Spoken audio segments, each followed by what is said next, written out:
Minsan kailangan mo lang din mag-isa. Give at least 15 minutes a day para mag-isa, alone, para you have time to spend with yourself, talk to yourself, meditate, pray, ponder, think about your present, and also think about your future.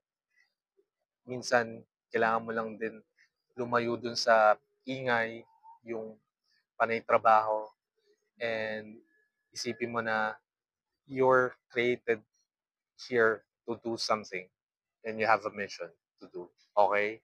Hindi pa na trabaho. Okay magtrabaho. Pero minsan, you have to spend time alone para evaluate yung current situation mo, what's the plan for you, and what's your mission. Okay?